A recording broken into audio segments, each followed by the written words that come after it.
Hello friends, today I will going to discuss about computer generation and kind of computer. So friends, इस video को आप पूरा देखें और कंप्यूटर के बारे में, जनरेशन और काइंड ऑफ कंप्यूटर के बारे में पूरा नॉलेज ले लें, ठीक है।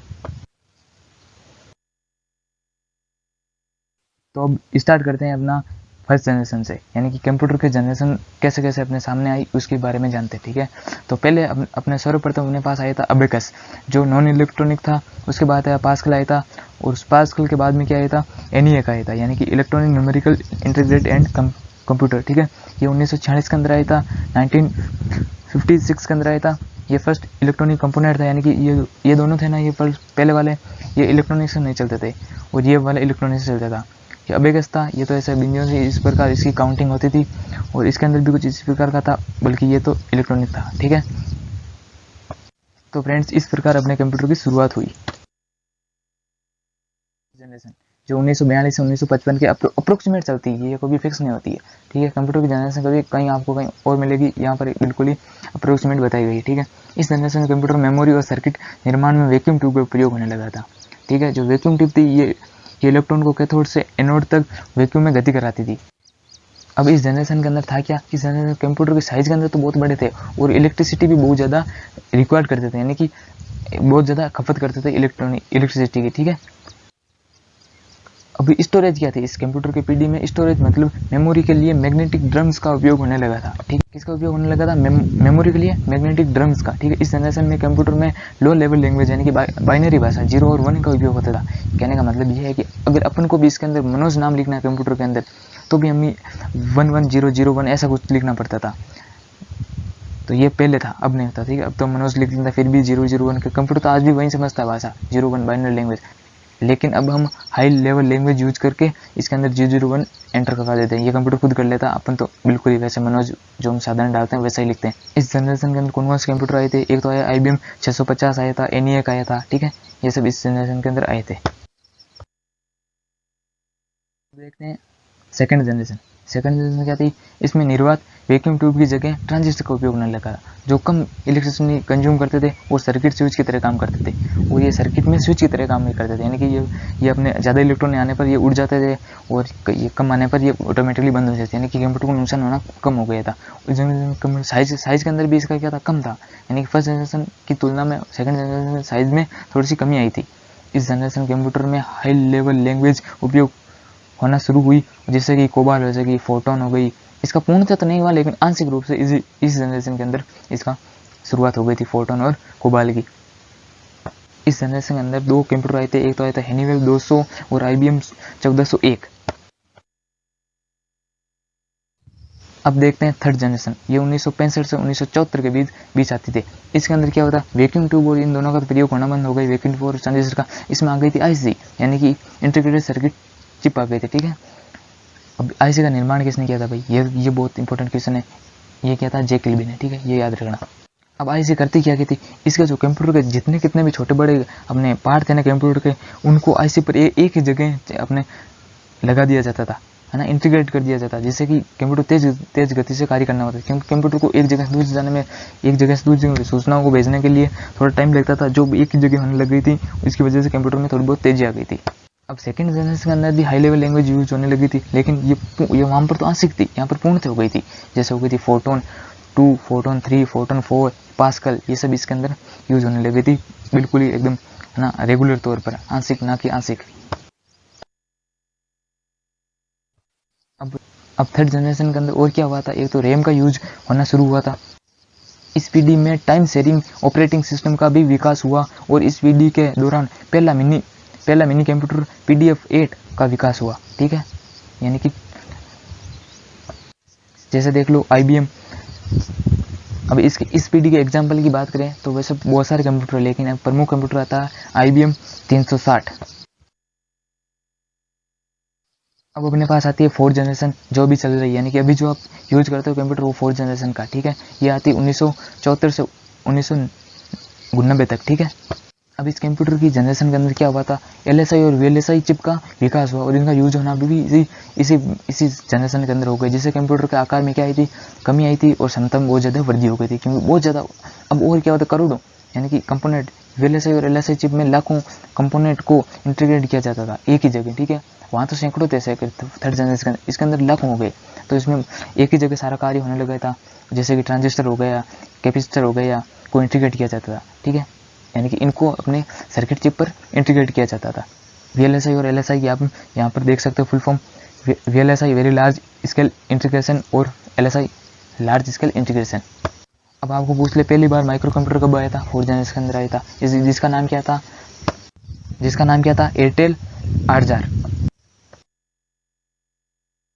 अगर 4th जनरेशन की बात करें तो इस 4th जनरेशन के अंदर और क्या क्या हुआ था वो देख लो। IBM ने पहला पर्सनल कंप्यूटर इसी पीढ़ी में लॉन्च किया, जिसका उपयोग घर, ऑफिस अपने यहाँ पर होने लगा था छोटे मोटे कार्यों के लिए। इस पीढ़ी में माउस तथा कीबोर्ड का विकास हुआ था। MS DOS यानी कि Microsoft operating disk operating system, ठीक है, MS विंडोज़ जो आप यूज़ करते हो बहुत ज़्यादा, और ऑपरेटिंग सिस्टम का भी विकास इसी में हुआ था, 4th जनरेशन के अंदर हुआ था। हाई स्पीड नेटवर्क जैसे कि LAN WAN का भी विकास हुआ था। अगर आपको पूछ ले माइक्रो प्रोसेसर का निर्माण कब हुआ था तो इस पीढ़ी के अंदर हुआ था, 4th जनरेशन के अंदर, ठीक है। अब अपने पास आती है 5th जनरेशन जो चलती है 1999 से प्रेजेंट टाइम, यानी कि अभी तक। जो अपने पास हम तो इसको यूज़ नहीं करते, इसके अंदर सुपर कंप्यूटर आते हैं, हम तो 4th जनरेशन 3rd जनरेशन के अंदर ही यूज़ करते हैं, ठीक है। अब इस जनरेशन में हुआ क्या था, ULSI का विकास हो गया था, और इसमें होता क्या, करोड़ों इलेक्ट्रॉनिक कंपोनेंट को एक ही चिप पर लगाया जाता था, जिससे कि मदद में जिसकी मदद से कैलकुलेशन आसानी संभव है। यानी कि सब, अब देखो आप भी सोचो कि सारी गणनाएं अब एक जगह होगी तो थोड़ी बहुत फास्ट होगी, ना कि वैसे एक जगह से दूसरे कंपोनेंट को सोचना भेजने में टाइम लगता था, जो अब करोड़ों इंटीग्रेट इलेक्ट्रॉनिक कंपोनेंट एक ही जगह हो गए थे। इसकी वजह से सूचनाओं में अपने समय में कमी आई थी और आसानी से करोड़ों कैलकुलेशन। इस पीढ़ी के अंदर हुआ क्या था, अब देखो इस पीढ़ी के अंदर हुआ था अपने स्टोरेज के लिए कंपोनेंट डिस्क का विकास हुआ, साथ ही इंटरनेट, ईमेल, WW का विकास इसी जनरेशन में हुआ था, ठीक है। इसके एग्जांपल देखें तो IBM नोटबुक सुपर कंप्यूटर, यानी कि जितने भी IBM कंप्यूटर और सुपर कंप्यूटर वो इस जनरेशन के अंदर आए थे। ये रहे देखो सुपर कंप्यूटर कुछ इस प्रकार के दिखते हैं, ठीक है। तो फ्रेंड्स अब देखते हैं हम क्लासिफिकेशन ऑफ कंप्यूटर। हमने कंप्यूटर जनरेशन तो कर ली, अब क्लासिफिकेशन ऑफ कंप्यूटर देखते हैं। कंप्यूटर को दो प्रकार से क्लासिफाई किया जाता है, एक तो उसके कार्यप्रणाली के आधार पर और इसके आकार यानी कि साइज के आधार पर। तो पहले हम देखेंगे कार्यप्रणाली के आधार पर। इसके अंदर अन्य किस प्रकार के कंप्यूटर, एक तो एनालॉग कंप्यूटर हो गए, डिजिटल कंप्यूटर, हाइब्रिड कंप्यूटर हो गई। ये इस जनरेशन इस कार्यप्रणाली के आधार पर इसको बांटा जाता है, और साइज के आधार पर micro computer, mini computer, main frame और सुपर कंप्यूटर, इसके अंदर इसको बांटा जाता है कंप्यूटर को, ठीक है। तो हम देखते हैं हम कार्यप्रणाली के आधार पर पहला कंप्यूटर, ठीक है। तो फ्रेंड्स अब आपके सामने अपने कार्यप्रणाली के आधार पर तीनों कंप्यूटर आपके सामने हैं, जिसमें एनालॉग कंप्यूटर, डिजिटल कंप्यूटर और हाइब्रिड कंप्यूटर। ये एनालॉग होता है क्या, देखो इस कंप्यूटर में भौतिक राशियां जैसे फिजिकल क्वांटिटी जैसे ताप, दाब, वायु दाब, इन सबको मापने का काम करते हैं। कौन सा, एनालॉग मीटर, जैसे कि देखो थर्मोमीटर हो गया, गाड़ी का स्पीडोमीटर हो गया और वेट मशीन हो गई। इसका यूज कहाँ होगा, साइंस और इंजीनियरिंग क्षेत्र में इसका यूज होगा। यानी कि आपके जो गाड़ी के अंदर एनालॉग मीटर लगे थे वो सुइयों वाले मीटर ने जितने कितने भी वो एनालॉग कंप्यूटर है सारे के सारे। ठीक, देखते हैं डिजिटल कंप्यूटर। डिजिटल कंप्यूटर क्या था, न्यूमेरिकल और नॉन न्यूमेरिकल दोनों डाटा को अपने प्रोसेस कर देता था रही है। यानी कि देखो अपने 1 2 3 4 उसको कर ही देता था, लेकिन जो ये प्लस माइनस ये दिखते ना में भाग वगैरह, इनको भी ये प्रोसेस कर देता था, ठीक है। डिजिटल कंप्यूटर बाइनरी सिस्टम का उपयोग करता था, यानी कि 0 0 1 0 1 इसका उपयोग आज भी करते हैं, और कंप्यूटर तो आज भी इसका उपयोग करता है। हम इसके अंदर दूसरी भाषा हाई लेवल लैंग्वेज यूज करते हैं, ठीक है। अब डिजिटल कंप्यूटर का यूज का मतलब एक तो मनोरंजन के लिए, शिक्षा के लिए, है ना, शिक्षा के लिए, मनोरंजन के लिए, बैंकिंग के लिए, बिजनेस के लिए इसका यूज होने लगा था डिजिटल कंप्यूटर का, ठीक है। अब हाइब्रिड कंप्यूटर देखते हैं। हाइब्रिड कंप्यूटर क्या था, एनालॉग और डिजिटल कंप्यूटर का दोनों का मिश्रण रूप ही क्या था, हाइब्रिड। जैसे पेट्रोल पंप की मशीन आपने देखा होगा, हम जब पेट्रोल डालने जाते हैं तो वो लिखता है, जब हमने 300-400 रुपये पेट्रोल देखो 300 रुपये लिख देता, लेकिन वो हमें जो रसीद काट के देता है उसके अंदर ना ये भी लिखा होता है कि आपने कितने रुपए का पेट्रोल डलवाया और कितना आया आपका पेट्रोल, कितने लीटर आया पेट्रोल, वो भी इसी के अंदर मेंशन किया जाता है, क्योंकि वो एनालॉग और डिजिटल दोनों कंप्यूटर प्रकार का है, ठीक है। इसका यूज कहाँ होता है, डिफेंस के अंदर होता है, रडार के अंदर, रडार सिस्टम के अंदर, चिकित्सा के अंदर होता है इसका हाइब्रिड कंप्यूटर का यूज। जो अब आपको पूछ ले पेट्रोल मशीन किसका उदाहरण है, हाइब्रिड कंप्यूटर का, ठीक है। तो फ्रेंड्स आपने कार्यप्रणाली के आधार पर कंप्यूटर का वर्गीकृत कर लिया है, और अब देखते हैं अपने साइज के आकार पर, इसके आकार के आधार पर इसके कितने प्रकार होते हैं computer, mini computer, micro computer और super computer, mainframe computer. तो पहले आपने देखते हैं माइक्रो कंप्यूटर। माइक्रो कंप्यूटर का आविष्कार कब हुआ था, 1970 के अंदर हुआ था प्रथम बार, ठीक है। देखो माइक्रो कंप्यूटर का आकार बहुत छोटा है, यानी कि जो आप भी यूज़ करते हैं वो माइक्रो कंप्यूटर के अंदर आते हैं, ठीक है। यानी कि इनको पीसी बोलते हैं, पर्सनल कंप्यूटर बोला जाता है, ठीक है। इस श्रेणी के अंदर डेस्कटॉप यानी जो टेबल पर रखा जाता है उसको डेस्कटॉप कहते हैं। लैपटॉप जो गोद के अंदर कभी काम किया जा सकता है। टैबलेट जो अपने हाथ के अंदर होता है, पॉम्पलेट कहते हैं जिसे हम, ठीक है। पीसी आते हैं।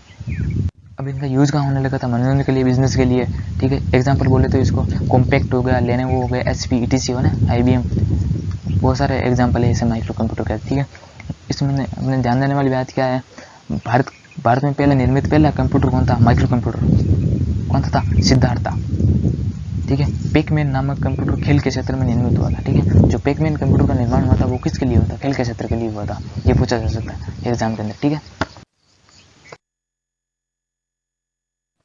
अब हम देखते हैं मिनी कंप्यूटर। मिनी कंप्यूटर क्या होता था, आकार और क्षमता में माइक्रो कंप्यूटर से थोड़े बड़े होते हैं, आकार में बड़े होते हैं और क्षमता में बड़े होते थे, ठीक है। सबसे पहला मिनी कंप्यूटर 1965 में तैयार किया गया था, जिसका आकार फ्रिज के रेफ्रिजरेटर के बराबर था, यानी कि अपने फ्रिज होता ना उसके आकार का बड़ा सबसे पहला कंप्यूटर बना था ना मिनी कंप्यूटर, वो उस आकार का था। अब जो अपने पास मिनी कंप्यूटर उसके अंदर CPU बहुत सारे होते हैं, इसलिए इसको 2-4 आदमी भी एक साथ यूज करते हैं, जबकि माइक्रो कंप्यूटर में तो एक ही CPU होता है, एक आदमी यूज कर पाता है इसे एक टाइम के लिए, एक टाइम में एक आदमी यूज करता है। लेकिन ये जो मिनी होता है, मिनी कंप्यूटर, इसके अंदर 2-3-4 CPU लगे होते हैं, जिसको 2-3 लोग ही इसको काम में लेते हैं, यानी कि एक टाइम के अंदर 2-3-4 इसको यूज कर सकते हैं कंप्यूटर को। जो मिनी कंप्यूटर था ये मल्टी प्रोसेसिंग और मल्टी यूजर था, यानी कि एक समय में वो 2-3 बंदे इसको यूज कर देते थे, ठीक है। जो इनका यूज होता कहाँ था, छोटी कंपनी के अंदर, छोटी कंपनी होती है वहाँ पर इसका यूज होता रहता था। एग्जाम्पल की बात करें तो H400, SP 9000, RISC 6000, ये इसके उदाहरण थे कंप्यूटर के। अब हम देखते हैं main frame computer. Mainframe computer क्या थे, जो ये सुपर कंप्यूटर थे उनसे आकार में भी, क्षमता में और थोड़े बहुत छोटे थे, लेकिन जो अपने थे ना मिनी कंप्यूटर उससे थोड़े से बड़े थे आकार में और क्षमता में दोनों में। इसको यूज कौन कर सकता था, यानी कि एक टाइम के अंदर इसको 256 से भी ज़्यादा यूजर लोग एक साथ इसको यूज कर सकते थे। अब जो मेन फ्रेम कंप्यूटर आए थे इसको सबसे पहले किसने बनाया था, IBM कंपनी थी ना, अमेरिका की है, इंटरनेशनल बिजनेस मशीन जिसकी फुल फॉर्म है IBM कंपनी की, ठीक है। इन्होंने पहला मेन फ्रेम कंप्यूटर बनाया था, ठीक है। इसका यूज कहाँ होता था, बैंकिंग क्षेत्र में, अनुसंधान और सरकारी विभागों में, यानी कि इसका यूज कहाँ होने लगा था, बैंकिंग क्षेत्र के अंदर यूज हुआ था, इसका अनुसंधान के अंदर हुआ था, और आज भी होता है, ठीक है। सरकारी विभागों के अंदर मेन फ्रेम कंप्यूटर ही लगे होते हैं, ठीक है। पहला ये तो एम्प्लॉय तो उसको यही यूज करता है, लेकिन एक बड़ा कंप्यूटर होता है, ठीक है, उसको कहते हैं मेन फ्रेम कंप्यूटर। इसके एग्जांपल देखें तो IBM 370 हो गए, IBM S या फिर 390, ठीक है। तो फ्रेंड्स हम देखते हैं हम सुपर कंप्यूटर। सुपर कंप्यूटर क्या होते हैं, आकार बड़े होते हैं, यानी कि अपने एक आधे कमरे जितने होते हैं ये सुपर कंप्यूटर आकार में, ठीक है। अब तक का सबसे शक्तिशाली कंप्यूटर भी कौन है, सुपर कंप्यूटर है। इस सुपर कंप्यूटर में क्या होता था, हजारों माइक्रो प्रोसेसर लगे होते थे, मतलब कि समांतर क्रम में CPU लगे होते थे, जिससे कि बहुत सारे लोग यूज भी कर सकते थे। और इनका यूज होता कहाँ था, जो सुपर कंप्यूटर के अंदर, तो विश्व का पहला सुपर कंप्यूटर बना था ना वो 1964 के अंदर बना था, जिसका नाम था CDC 6600। जो 1964 के अंदर बना था ये इतना सफल नहीं हो पाया था। जो विश्व का पहला सफल सुपर कंप्यूटर 1976 के अंदर बना था, जिसका नाम था क्रेवन, यानी कि 1964 वाला इतना सफल नहीं बन पाया था, 1976 वाला बिल्कुल सफल बन गया था, यानी कि सारे कार्य होने लगे थे 1956 वाले से, जिसका नाम था क्रेवन। अब हम देखते हैं भारत का पहला सुपर कंप्यूटर कौन था, परम 8000 था, या फिर यानी कि जिसको हम परम ही कहते थे शॉर्ट फॉर्म के अंदर, लेकिन पूरा नाम था परम 8000, ठीक है। जिसे किसने बनाया था, सीडीएक ने बनाया था, 1991 के अंदर बनाया था सीडीएक ने। जो भारत का पहला सुपर कंप्यूटर था ना परम 8000, जो सुपर कंप्यूटर था इसका यूज कहाँ होना था, ग्राफिक्स के अंदर भी था, मौसम विश्लेषण हो गया, अंतरिक्ष यात्रा के एग्जीक्यूटिव में इसका यूज होता था, ठीक है। आज भी होता है और होता भी रहेगा, क्योंकि इससे बड़ा अभी तो सुपर कंप्यूटर से बड़ा कोई कंप्यूटर आज बना नहीं, ठीक है। तो फ्रेंड्स आपने इस वीडियो के अंदर देखा कंप्यूटर की जनरेशन और काइंड ऑफ कंप्यूटर। कंप्यूटर को दो आधार पर हमने क्लासीफाई किया था, एक तो कार्यप्रणाली के आधार पर, एक साइज के आधार पर।